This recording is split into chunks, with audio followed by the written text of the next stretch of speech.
Pada kesempatan kali ini saya akan mencoba mempraktekkan bagaimana transaksi-transaksi di jurnal dalam jurnal umum. Di sini bisa dilihat ya, ada transaksi dari perusahaan jasa akuntansi dengan nama Biro Jasa Akuntansi Anita.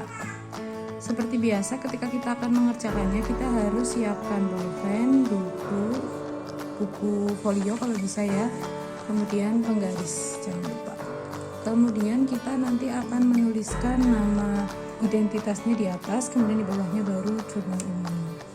Setelah kita membuat identitas laporan keuangan berupa nama usaha, jenis laporannya atau proses dari tahapan akuntansinya yaitu jurnal umum, kemudian periodenya berapa bulan dan tahun. Selanjutnya nanti kita akan menggaris dalam bentuk di sini nanti ada tanggal,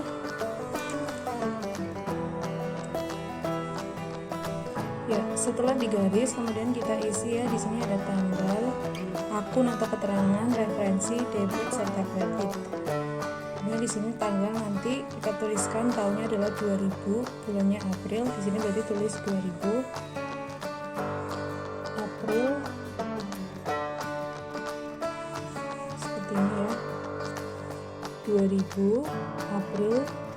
Kemudian kita lihat transaksi yang pertama, yaitu Anita sebagai pemilik menanamkan modal sebesar 6 juta sebagai modal awalnya. Di sini tidak ada keterangan 6 juta ini itu sebagai kas atau sebagai peralatan gedung yang lainnya. Tapi karena tidak ada keterangan, maka modal ini adalah kas. Tulislah di sini berarti tanggal 1 awal ya, pendirian, yaitu kas. Karena dia itu kan uangnya kas ya, kas bertambah di debit 6 juta. Kemudian karena dia kasnya bertambah, yang lainnya bertambah di kredit apa? Berarti kan di sini ada setoran modal ya. Berarti modal bertambah di kredit, modal Anita sebesar 6 juta. Selanjutnya tanggal 2 April, yaitu membayar sewa kantor untuk 1 tahun sebesar 1.200.000. Membayar berarti kan kita mengeluarkan uang kas ya, kasnya keluar sebesar 1.200.000 untuk membayar sewa. Sewa itu berarti dianggap sebagai beban sewa. Di sini berarti ditulis tanggalnya ya, tanggal 2 yaitu beban sewa. Ya, beban kan ingat ya, ini kan B. Ini bertambah di debit, ini bertambah di kredit. Beban bertambah berarti dia di debit. Beban sewa kita tambahkan di debit sebesar 1.200.000. Kemudian kan yang namanya jurnal itu harus imbang. Debit dan kredit itu harus imbang, maka kreditnya pun harus ditambah sebesar 1.200.000. Nah, pertanyaannya 1.200.000 ini diisi apa? Kita bayar sewa pakai apa? Pakai uang kan, pakai uang kas, maka kasnya itu buat bayar. Kas buat bayar berarti ada keluar. Ini ya, diingat, ini kan bertambah di debit. Kalau dia keluar berarti dia berkurang, lawannya di kredit. Berarti kas di kredit karena kas termasuk harta. Selanjutnya tanggal 5 April dibayar pembelian peralatan kantor sebesar 1,5 juta secara tunai. Kembali ya, uang kasnya harus keluar 1,5 juta.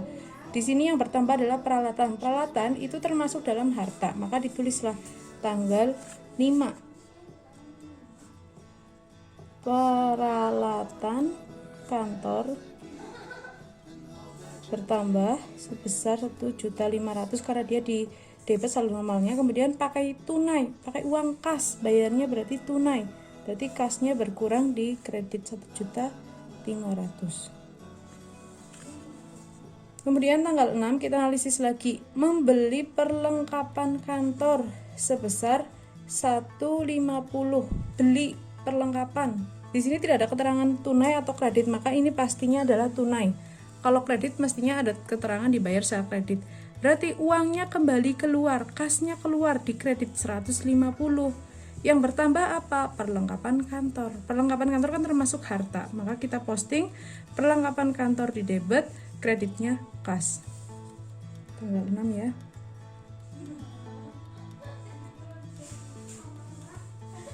Perlengkapan kantor debit sebesar 150, kreditnya kas sebesar 150. Ingat harus ditulis seimbang. Perlengkapan berbeda dengan peralatan. Peralatan itu sejenis mesin ya, dia itu mengalami penyusutan. Sedangkan perlengkapan itu dia habis pakai, nanti dia akan menjadi beban. Ketika sudah 1 bulan menjadi berkurang. Misalnya lem, kalau dipakai terus-menerus kan nantinya akan berkurang, akan habis. Tapi kalau peralatan tuh mesin printer, sebulan pun dia masih utuh seperti itu, cuma nilainya dia akan berkurang karena sering digunakan. Bedanya peralatan sama perlengkapan tadi ya, peralatan mengalami penyusutan, perlengkapan itu akan habis. Selanjutnya kita menganalisis transaksi tanggal 9 April ya, menyelesaikan masalah akuntansi tinggal langganan baru sebesar 900.000. Gimana postingnya? Di sini ada penerimaan jasa 900.000. Penerimaan jasa berarti kita mendapatkan pendapatan sebesar 900.000. Ingat di sini UMP. P di sini ya, P itu berarti pendapatan bertambah di kredit. Berarti pendapatan jasa tulis bertambah di kredit.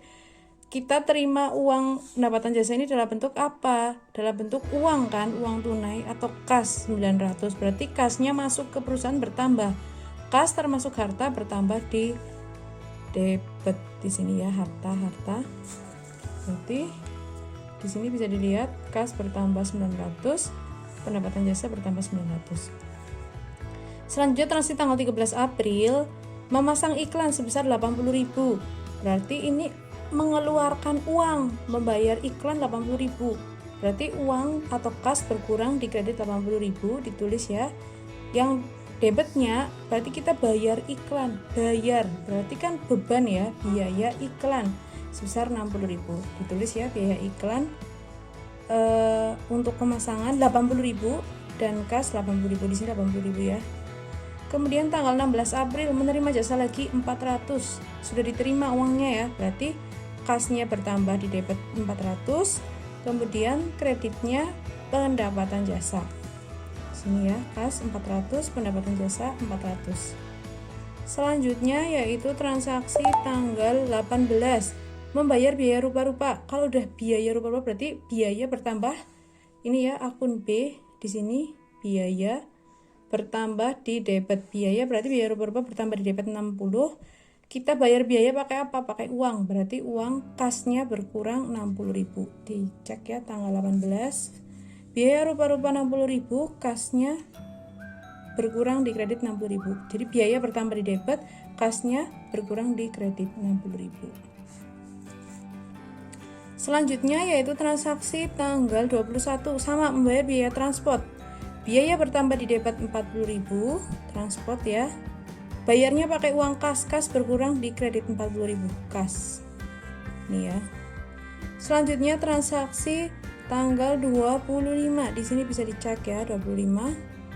Membeli kontan perlengkapan kantor 30 juta. 30.000. Membeli perlengkapan kantor 30.000. Perlengkapan kantor 30.000. Perlengkapan itu dibeli secara tunai, berarti secara kontan atau tunai ya. Berarti perlengkapan kantor bertambah di debit karena dia harta 30.000. Kreditnya adalah kas, karena kasnya kan buat bayar, kasnya berkurang di kredit 30.000. Nih ya, perlengkapan kantor bertambah di debit 30.000, kasnya berkurang buat bayar 30.000. Kas kan harta berkurang di kredit. Selanjutnya tanggal 28, menerima jasa lagi nih. Menerima jasa dari langganan sebesar 600.000. Sama ya, kita terima uang kan dalam bentuk kasnya bertambah 600. Pendapatan bertambah juga. Pendapatan bertambah di mana? Di kredit. Jadi berpasangan ya, kas di debit 600, pendapatan jasa 600 di kredit. Selanjutnya transaksi tanggal 29, membayar gaji pegawai. Membayar gaji pegawai berarti kasnya berkurang 650 di kredit. Debitnya apa? Ya biaya, berarti biaya gaji pegawai. Biaya atau beban itu kan bertambah di debit. Cek ya tanggal 29, biaya gaji bertambah di debit 650.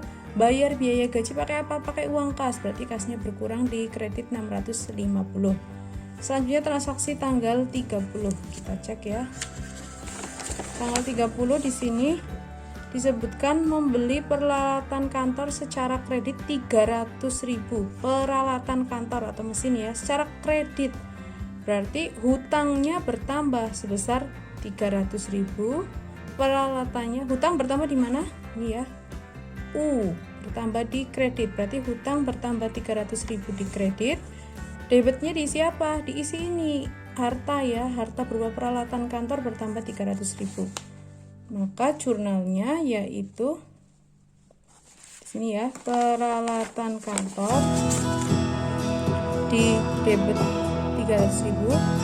Ini karena diberi secara kredit, ini bukan kas ya, ini salah, harusnya hutangnya bertambah di kredit 300.000. Selanjutnya tanggal 30 yang kedua yaitu menyelesaikan tugas tetapi belum diterima uangnya, tapi kita pinjemin dulu yaitu 200. Jadi jasa sudah kita laksanakan, sudah memberikan jasa tapi belum diterima uangnya, berarti itu adalah jasa berupa 200. Piutang adalah harta bertambah di kredit. Kreditnya yaitu pendapatan jasa, kita harus menulis pendapatan juga. Piutang itu juga pendapatan jasa selanjutnya yaitu tanggal 30 April yang ketiga diambil untuk kepentingan pribadi. Kepentingan pribadi ini nama lainnya adalah prive, namanya prive ya, 150.000. Berarti prive ini normalnya itu adalah prive, dia berada di debit, kemudian kasnya berada di kredit karena ngambil uang kas secara benar. Setelah selesai kemudian kita jumlahkan dari tanggal awal 1 sampai dengan tanggal 30, dijumlahkan, di kredit juga dijumlahkan, dicek apakah sudah seimbang. Kita garis ya, di sini kita garis sebagai pertanda bahwa saldo ini sudah sampai di saldo. Dicek ternyata hasilnya seimbang ya, 12.250 dan 12.250, maka jurnal umumnya sudah benar. Jurnal umum ditulis yang pertama itu ada di tepi, yang keduanya agak menjorok. Jadi ini merupakan ciri khas jurnal umum ya, dimana dia sebenarnya kelasnya ada di tepi, kemudian modelnya agak menjorok. Ini merupakan ciri khas penulisan jurnal umum dalam akuntansi. Jadi memang seperti ini. Kemudian selalu akunnya itu harus ada debit sama kredit. Kenapa bisa akunnya itu debit sama kredit? Karena memang prinsipnya adalah pembukuan berpasangan. Debit diisi, kreditnya diisi. Tidak boleh debitnya diisi 6 juta, di sini kreditnya 4 juta.